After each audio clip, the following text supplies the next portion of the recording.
Hey guys, what is going on? I hope you're all having a great day today. So recently I uploaded a video responding to the Nintendo fanboy Harmon Smith because he had a mental breakdown over people being upset over the price of the re-releases of Pokemon Fire Red and Leaf Green. Well, today we have another fanboy upset over that. This time the fanboy goes by the name of Heckin' Steve, and Heckin' Steve here uploaded a YouTube video called People Can't Stop Crying about Pokemon Fire Red and Leaf Green. And while not quite as dumb as the last video, the one made by Harmon Smith on this topic, it's still a pretty stupid video, so I thought I'd go ahead and make a response to it. But yeah man, let's go ahead and play his video. What up peeps, it's your boy Heckin' Steve, welcome back to the channel, and today we're going to talk about Fire Red and Leaf Green coming to the Switch eShop again. And you know, it's been a hell of a weekend. I have seen so many complaints and whining about this release, and you know, people are just attacking it from any angle that they can think of. A lot of those angles that fans are quote-unquote attacking the game from are completely reasonable. People quote-unquote attacking the game for not having basic online features, not having widescreen, being $20 a pop for GBA games, that's all completely fair. I understand that people on the internet like to bitch and attack games for very stupid reasons sometimes, but a lot of the reasons that people are quote-unquote attacking this game for are valid. They hate that it's $20. $20 for a GBA game that you can easily boot up on your phone and play for free if you know where to look is kind of insane, man. If this were $15 and you got both games, or even $10 and you got both games, or maybe even $10 a game, it wouldn't be so bad. But $20 for a fucking Game Boy Advance game? Also, does anyone else remember Virtual Console back on the Wii U? I remember they used to sell Game Boy Advance games on there, and they were like $6 to $7 each. And now we get to buy Game Boy Advance games for $20 each. And I find it funny that you have to buy different versions depending on what language you want to play in, instead of them just making all the languages available in the one copy of the game. They hate that it's not on the Nintendo Switch Online subscription service. Can you believe that? People are complaining that you can't subscribe to play it instead of buying it. Personally, this one is not a big deal to me. It would have been nice if they had put the game in the Switch Online subscription service, but to be honest, I do like the idea of owning games better than renting them, so this complaint is one that I'm not too on board with. It would have been nice, but honestly, whatever. That is a new one for me. But also people are complaining that it doesn't have online support. And it is completely fair that people are complaining that there is no online support for these games, because the first Pokemon game to have online support were Pokemon Diamond and Pearl, and these came out back in 2006, so 20 years ago. For the past 20 years, we have had online support for Pokemon games, yet they couldn't go back and add online support into these re-releases. They're complaining that they don't have home support. They're complaining there's no physical releases for it. This is another argument that I'm not really on board with. These are just re-releases of Game Boy Advance games, so I don't really see a need for a physical version of these games specifically. Now, if it were a new Pokemon release that didn't already come out and have physical copies out there, I could understand. They're complaining that they are basically exactly original as they can be, other than being on a Switch versus a Game Boy Advance. This is another very valid complaint. If you're just going to take a Game Boy Advance game, not update it, not make it modern in any way at all, not add basic things like widescreen and online, you shouldn't be charging $20 for it. I mean, just anything you could think of, people seem to be crying about it. We aren't crying, we're voicing our criticisms and making our opinions be heard. Sorry that that bothers you. And it's absurd. What's absurd is people like you coming out to defend the Pokemon company of all companies. They don't fucking care about you, man.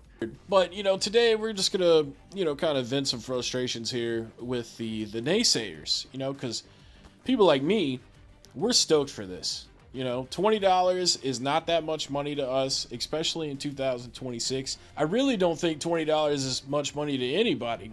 Nobody is claiming that $20 is an insane amount of money. This is another thing I see people throwing around when defending this game. Oh, it's just $20, it's just $20. You don't have $20? That's not the point. The point is $20 for this product is not worth it. $20 on its own for a game is honestly a steal for most games, like Silksong, for example. That was $20, and that was worth the $20 I spent for it. But while $20 for a game like Silksong might be a steal, $20 for a game that's just a port of a Game Boy Advance game with basic features missing is not a steal.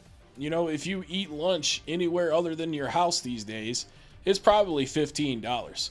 So basically, like, you're telling me this game being only slightly more expensive than a fast food combo is too much money for you. For the product that I am getting, yes, it is too expensive.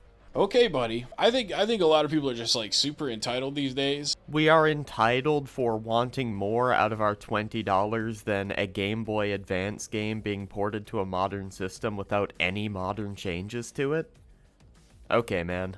Listen, man, I am willing to pay $20 if they make changes to make it more modern, if they make changes like adding online, widescreen support, and just basic changes like that. In that case, I'm willing to spend $20, but considering they did not even add these basic little changes to the game, I'm not spending $20 on it, and if that makes me entitled, so be it, man.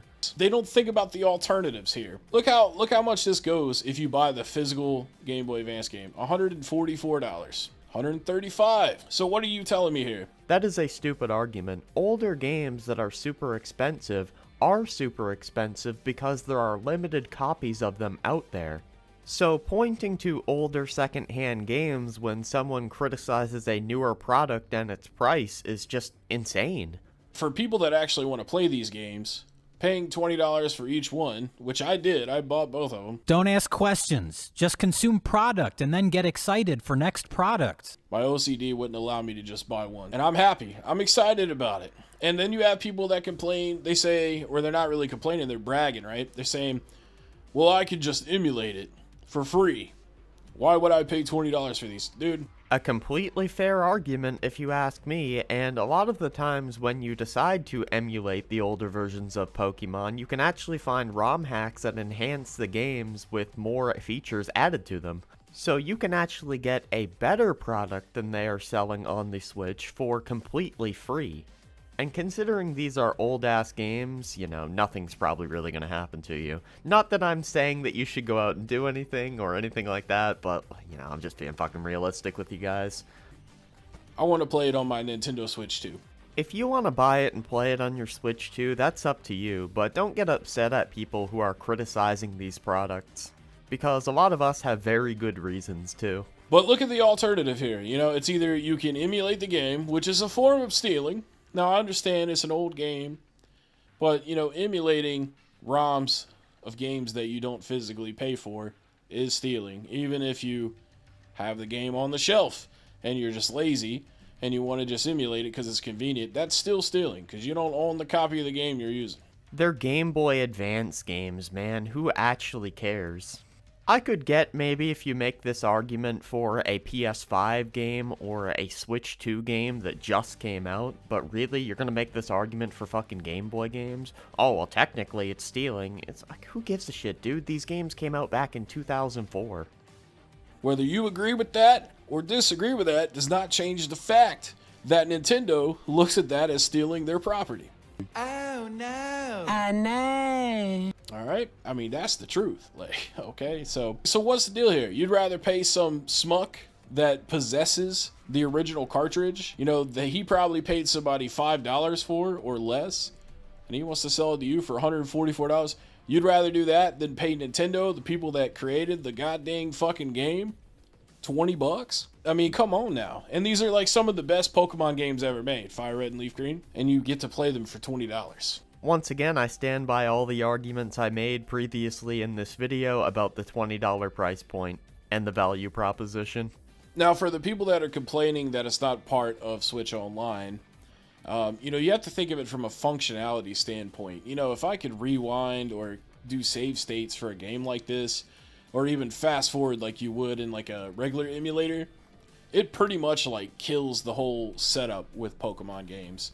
You could stand there in front of Zapdos or Mewtwo or any other rare Pokemon and just fast forward spam until you catch them. And it'd take you like, 5 minutes tops versus like actually playing the game and, trying to get it done. So that's probably another reason why they didn't want to put it on NSO, because it just kind of ruins the experience of the game and the whole adventure. There is a very simple solution to all of what you just described, and that is that they could just go in for this individual game and remove the save states and the fast forward and all of the emulator features for NSO. That could be one reason. I mean, that's definitely something